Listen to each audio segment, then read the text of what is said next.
No niin, tällä kertaa voitaisiinkin tehdä tämmöinen pieni ennen ja jälkeen katselmus näistä remontin vaiheista vuosien varrelta. Eli lähdetään sieltä alusta liikkeelle ja vertaillaan hiukan, että millaiseksi nurkat on muuttunut. No niin, eli julkisivuistahan tuli nämä kunnostukset tai remonttityöt aloitettua, että sai tämän pirtin vähän asutumman näköiseksi. Tästä tuli 3 julkisivua tehtyä alkuunsa, eli yksi pitkä sivu ja sitten nuo päädyt. Sai vähän tutkittua, että missä kunnossa verhoilut on ja missä kunnossa tuo hirsirunko on. Aika hyvässä kunnossa ne sitten olikin, että enimmäkseen selvisi pelkästään tuolla raaputtamisella ja maalaamisella. Ja tälle sivulle piti sitten vähän tuohon noita hirsiäkin vaihtaa, kun oli tuo rännikouru pettänyt ja vesi roiskinut sitten tuohon hirsiseinälle sen verran pahasti, että nämä pari pätkää tuosta alhaalta oli lahonnut ja oli sitten vaihdettava uutta hirttä tilalle, mutta muilta osin tosiaan hirsirunko olikin sitten aika hyvässä kunnossa. Ja näiden paikkausten lisäksi piti tuonne toiselle pitkälle julkisivulle vaihtaa semmoinen noin 1,5 metrin pätkä hirttä, että muilta osin hirsirunko säästyi sitten ihan alkuperäisessä kunnossa. Ja nuo tuli sitten 3 julkisivua päädyt ja tämä pitkä sivu maalattua pariin kertaan siinä saman tien, niin ovat nyt ihan hyvässä kunnossa. Toki tässä on ajatuksena, että ehkä jonain päivänä, jos on sitten aikaa ja varaa, niin voisi laittaa tuonne alle tuon tuulensuojan levyyn, mutta katsotaan sitten, mitä tulevaisuus pitää mukanaan. Mutta se on nyt ainakin tosi siistiä. Kyllähän tämä nyt ihan siis menee asuinrakennuksesta, että ei se mikään nolla energiatalo tietenkään ole, mutta ihan kumminkin pysyy lämpö kutakuinkin.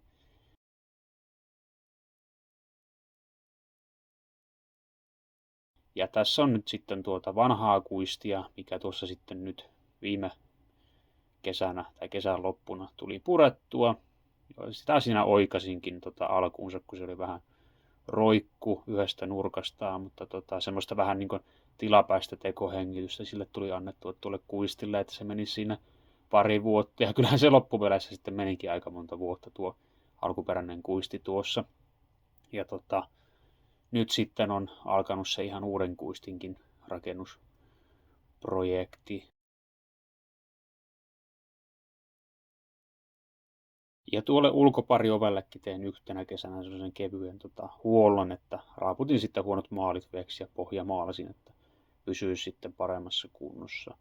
Ja tässähän on sitten uuden kuistin alkua jo, että siellä on perustuspilareita ja runkoa työn alla, että siitä lähtenyt mukavasti käyntiin, niin sitten varmaan joskus ensi vuoden puolella aletaan olla jo aika lähellä sen valmistumista sitten, että saa ihan sisältäkin käyttöön. Ja täällä sitten sisällä oikeastaan nämä kaikki pinnat on täällä tullut tehtyä uusiksi enemmän tai vähemmän, että alkuperäistä lattiaa nyt on jäljellä, mutta kaikki muu oikeastaan piti sitten tehdä uusiksi, että katsoo, että mitä nuo seinät on syönyt. Siellä ei onneksi ollut mitään muovirakenteita sitten, että olisi tämä homehduttanut tämän rakennuksen, että mitään isompia ongelmia ei oikeastaan ollut, että kattohan sieltä oli sieltä täältä vähän vuotanut, niin se olisi saattanut aiheuttaa jotain isompaa lahovaurioa, mutta sitäkään ei onneksi sitten ollut, mutta tämän takia tosiaan nämä alkuperäiset pinnat täältä sitten hyvin pitkälti hävisi. Toki eihän se nyt hirveästi haitannut, kun täällä oli aika semmoinen sankka tupakahaju ja muutenkin ummehtunut ilma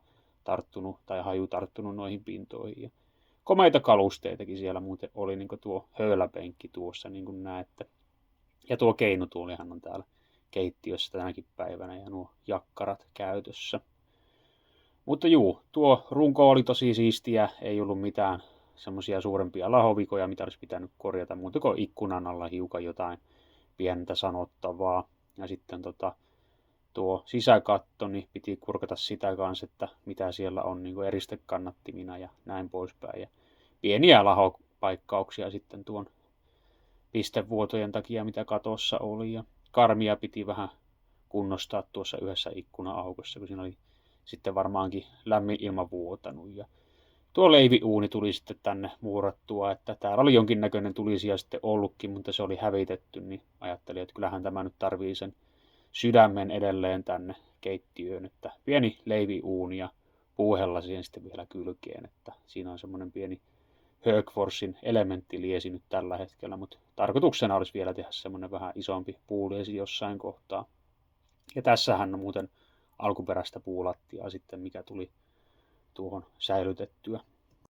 Tuo lattiahan tuli muuten maalattua parin kertaan tuolla Uulan puulattiamaalilla. Ihan kiva siitä tuli.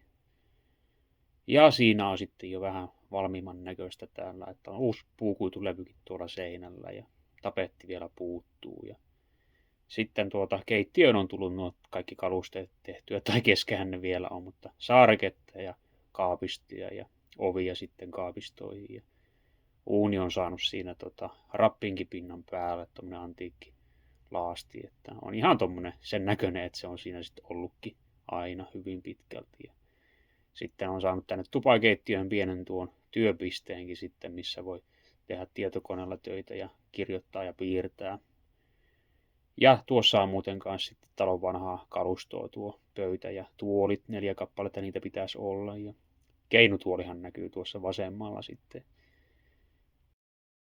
Ja siinä näkyy sitten keittiökaavistoa, mistä nyt tässä vielä ovet puuttuu. Ne on kyllä osittain jo valmiinakin, mutta en ole vaan saranoita saanut vielä hankittua. Ja saareke on saanut vähän sormipaneelia. Siihen tulee vielä semmoiset koristelistat tai listat tuohon sivuihin. Ja sitten päästäänkin tänne talon toiseen päähän ja siellä piti kans sitten kaikki pinnat avata käytännössä ja kurkata, että mitä ne on syönyt. Että puukuitulevyt irti seinistä ja lattialankut ylös ja kattopaneeleitakin piti hiukan korkata. Ja siellä oli sitten lattian päällä tommonen joku muovimatto ja siellä alkuperäiset laudat, mutta tuolla sitten oli jonkun verran ongelmia tuon lattian alla, niin piti sitten nuot vanhat purutkin tuolta poistaa. Ja sehän oli sitten semmoinen umpinainen tuulettumaton rakenne, että siitä tuli kaivettua kaikki purut pois ja sitten vähän muokattua tuota alapohjarakennetta sillä lailla, että siitä sitten tuli tuo ihan tuulettuva rossipohja, että en tiedä mitä tuossa alun perin oli ajateltu, että kun tämähän ei mikään multapenkkikään ollut varsinaisesti, että siinä oli toinen kellari, koppi ja sitten ympärillä ihan kivitäyttö ja sen päälle sitten suoraan purut, ettei mitään kapilaarikatkostakaan, että siinä vähän omituinen rakenne, mutta semmoinen aikansa tuotos.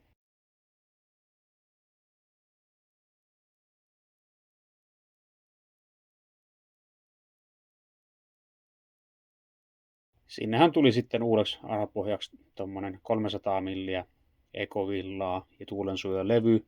Mitään foamirakenteita en halua käyttää, vaikka niillä varmaan saavutettaisiin paremmat eristearvot, mutta haluan tämmöisen rakenteen, että siellä ei olisi sitten mitään muovipintoja, mihin kosteus tiivistyy, mikäli tämä kylmilleen jäisi joskus. Ja seinille tuli tuo sama puukuitulevy, huokonen puukuitulevy, mikä siinä olikin. Mielestäni se on ainoa semmoinen järkevä ratkaisu hirsinukon sisäpuolelle, että se ei ole hyvä, että jos siinä on paksu lisäeristys ja hirsi jää sitten sinne kylmälle puolelle, niin sen hirren hyvät ominaisuudet häviää käytännössä. Ja täällä on nyt sitten uutta lankkua tuossa lattiassa, että ei pystynyt ihan kaikkeen käyttämään hyödyksi, kun se oli niin semmoista rikkonaista ponttilautaa, että kuoripuusta aikanaan höylättyä, niin se sitten särkyi siinä purkaessa. Ja täällä on nyt sitten uudet kattopaneelit ja tapetit ja niin poispäin. Ja aika lailla niin kuin valmiina nyt tämä olkkarin puoli, että listotukset puuttuu. Katsotaan, jos vaikka eläkepäivillä joskus sitten pääsisi nämä listottaankin ihan, että meikäläinen ei jaksa stressata tuommoisista asioista ja oikeastaan voisin vähemmän vertaa kiinnostaakaan, niin kuin, että ne tulee sitten, jos tulee jonakin päivänä. Ja sama juttu tuon Porinmatin tilalla, mikä tuossa nyt on lämmittimenä, niin pitäisi muurata joskus ihan semmoinen tiilinen tulisija, että saisi vähän enemmän kivimassaa, mikä pitää sitten tämän pidempään lämpimänä. Että vähän alimitoitettu on tuo pieni matala Porinmatti tähän tilaan, mutta kyllä se nyt niin kuin menee sähköpatterin kanssa sitten ihan täydestä kuitenkin.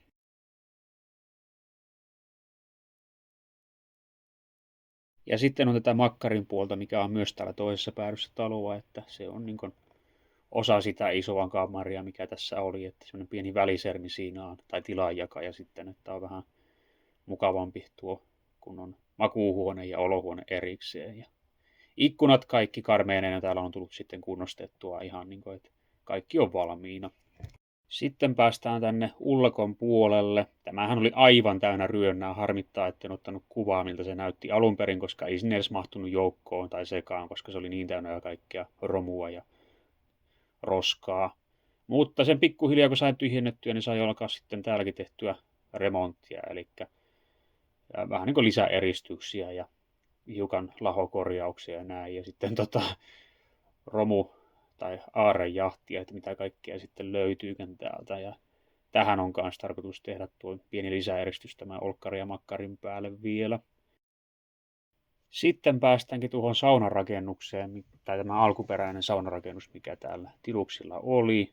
Se olikin sitten paljon huonompi, mitä alun perin ajattelin. En kyllä sitä hirveästi kyllä odottanutkaan, mutta se niin näytti siltä, että vähän jotain pintaremppaa niin on niin käyttövalmis käytännössä. Mutta siellä oli sitten katto vuotanut sen verran pahasti, että piti kaikki purkaa. Että siellä oli homeista mineraalivillaa joka paikassa ja varmaan vähän virheellisiä rakenteitakin, mutta kyllähän se niin ihan sympaattisen näköinen sauna oli, mutta päätin sitten loppupeleissä, että tekee tästä jonkun varastorakennuksen, että kyllähän se niin ryhdikäs on noin ulkoa päin, että siinä on hyvä runko ja katto päällä, niin on paljon varastotilaa, mutta sitten niin mitään märkää tilaa en lähde sinne tekemään kyllä. Ja tässä niin vähän aikomuksena tehdä tästä kamarin puolesta semmoinen joku työskentelytilakin. Mutta nyt ei ole kyllä viime aikoina oikein ollut mitään motivaatioa tätä rakennusta remontoida, kun on kaikkea muuta projektia ollut päällä. Että lähinnä, että se on nyt ulkoapäin sitten tullut siistimän näköiseksi, että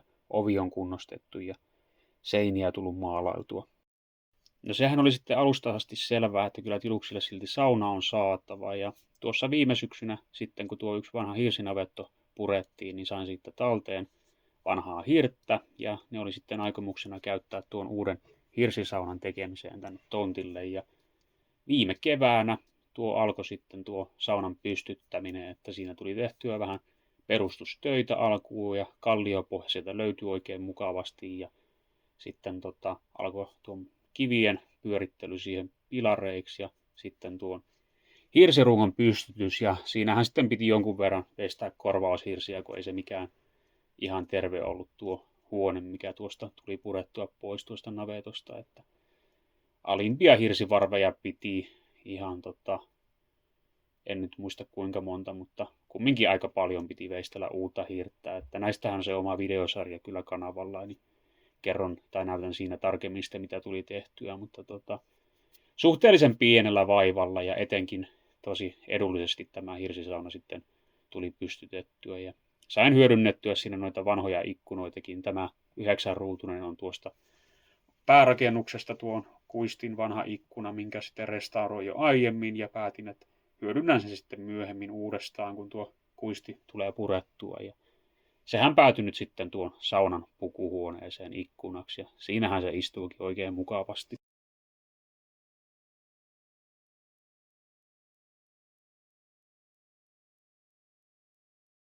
Ja sitten tuohon tuli tuommoinen pieni ikkuna, mikä on sitten saunahuoneessa ja se on vanhasta VR:n asemarakennuksesta tuommoinen lipunmyyntiluukun ikkuna. Se istuu tähän ihan täydellisesti ja pukuhuoneessa on 1800-luvun tämmöisiä talonpoikais-Biedermeier-tuoleja, niin tässä on oikein mukava henki tässä rakennuksessa ja tuo saunatilan ovikin on vanha savupirtin ovi jostain tuolta 1700-luvulta arviolta, että tämä on niin ihan omasta mielestä hyvin onnistunut nyt tämä saunaprojekti, että tuli saatua tänne tämmöinen autenttinen perinnesauna tänne tiluksille ja löylyt on vallan erinomaiset, että kauaa tämä ei ole vielä ollut löylykunnossa, mutta ihan siis 10 tuntia ainakin on tullut varmaan nyt jo saunottua tuolla, että ihan mahtavat löylyt kyllä tämä sauna tarjoaa ja siellä on tuommoinen vanha kierrätyskiuas Narvin malli, mutta katsotaan, jos ensi kesänä sitten päivittelisi sitä uudempaa. Siinä on taas vähän kuvaa tuosta ovesta, että niin paljon kierrätysmateriaalia käytin kuin mahdollista, että tuossa on runkovärkkiäkin tuosta vanhasta päärakennuksen kuistista, että ne mitä piti nyt uudesta tehdä, niin tuli sitten tehtyä ja kaikki vanha, mikä vaan hiukankin käyttökelpoista, niin valjastaa uudelleen käyttöön.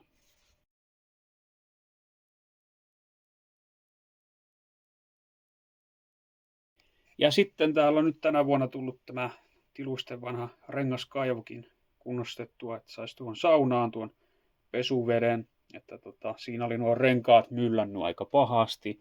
En tiedä, oliko tämä ikinä sillä lailla kovin kunnollisesti pystytettykään noita renkaita, mutta nyt sitten sitä aiemmin olin käsipelillä koittanut kaivaa, mutta se oli sitten niin työlästä ja oli aina märkä tuo maamassa tuossa, kun sateli kesäisin niin paljon, niin tänä syksynä sitten saatiin pieni minikaivuri tontille, niin sillä sitten pääsi kaivamaan tuosta ympäri sen verran maata, että pääsi laittaa noita renkaita paremmin paikoilleen ja sitten meikäläinen sukelsi tuonne kaivon pohjalle ja tyhjensin sieltä 1,5 rengallista maatavaraa, mitä sinne oli sitten pikkuhiljaa pudonnut sisään, niin se oli aika urakka, mutta nyt siellä on sitten pohja on löydetty ja tuo kvartsihiekka siellä suodatinmateriaalina pohjalla, että kyllä tästä niin varmasti ainakin pesukäyttöön saadaan oikein hyvä kaivo ja paljon ryhdikkäämän näköinenkin se nyt sitten on, että näyttää paljon fiksummalta tämä piha, saatika, että siinä on semmoinen aivan nurinkurin oleva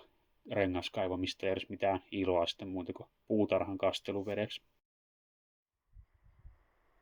No juu, onhan siellä nyt jotain jo saatu aikaiseksi ja ihan kaikkea nyt en läpikään käynyt siinä, mutta tommonen vähän niin kuin ennen ja jälkeen miltä on näyttänyt ja miltä nyt näyttää.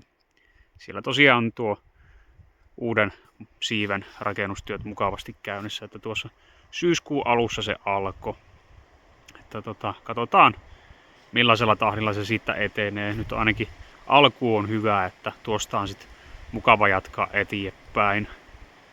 Ja sitten tuolla saunalla on kans vielä paljon tekemistä. Ensi kesänä on se kolmioripakate, mikä tarvii siihen tehdä. Ja kaikenlaista pikkuviimeistelyä sinne lattioihin ja listotuksia ja näin poispäin. Että tekemistä riittää.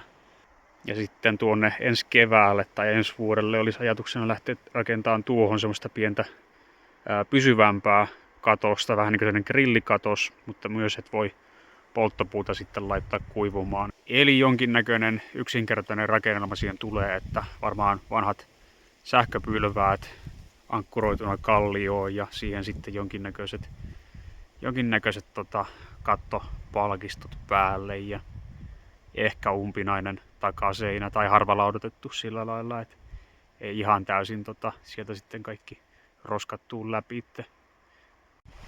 Ja sitten on se vanha maakellari, joka on tuolla ton saunan takana, niin se olisi myös semmonen, että jos ensi vuonna saisi vietyä sitä eteenpäin, niin olisi mukava homma. Ja siihen päällehän on sitten suunnitelmissa se semmoinen pieni aurinkoterassi, että tuosta saunalta menisi tuosta kulku sinne päälle ja siellä voisi sitten nautiskella ja vaikka grillaillakin.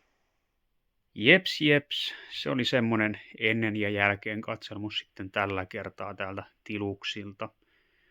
Mutta kiitoksia taas oikein paljon, kun viihdyit videon parissa ja jos haluat tukea kanavan toimintaa, niin voit jättää sinne kommenttia ja peukuttaa videoita ja tilata kanavan myös, ellei tosta vielä tehnyt. Ja sitten jos jätät superkiitoksia tai ryhdyt kanavan jäseneksi, niin oot suoraan tukemassa tätä kanavan toimintaa. Eli kiitos kaikille ja nähdään seuraavalla kerralla.